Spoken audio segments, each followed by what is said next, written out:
ISHANO. Bona abantu batiteguye mu macumbi baradamaraye, mu mashengero baradamaraye, abo bagiye kubona amano. Abagabo baradamaraye, bona abagore baradamaraye, bona abasore baradamaraye, bona abigeme baradamaraye, bona abasaza baradamaraye, n'abakecuru baradamaraye.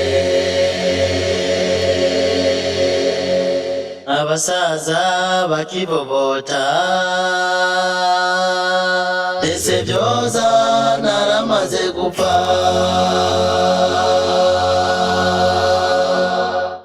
Abakecuru baravuga bati, ibyo ni byanyu mwe mukiri bato. Inasi umwaka w'umuhero oyaye, Ibyo umuhero n'ubu nshuti byoza, umuhero nugira umwakuyu, amakuba nagira itarike, nshuti ngwi Yesu akwakire.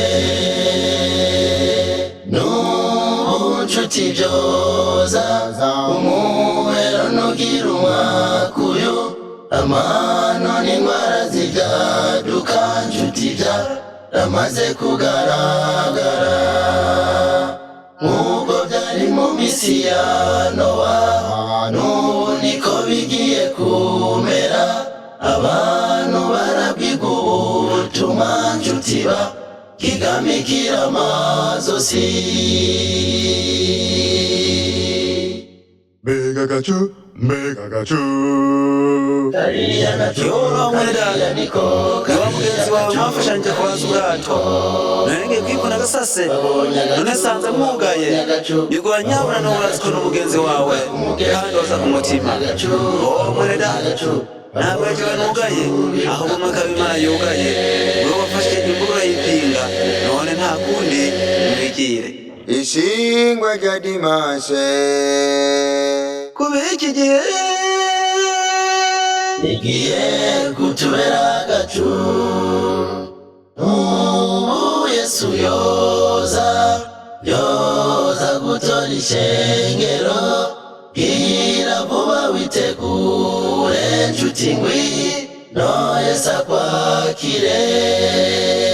N'ubu Yesu yoza gutora ishengero, mu busambanyi bwawe, nshuti ngwi Yesu akwakire. N'ubu Yesu yoza gutora ishengero, inzoga n'indahiro, nshuti ngwi Yesu akwakire. Vuba Yesu araje, ngwino muhane randevu, bwira vuba witegure, nshuti ngwi Yesu akwakire.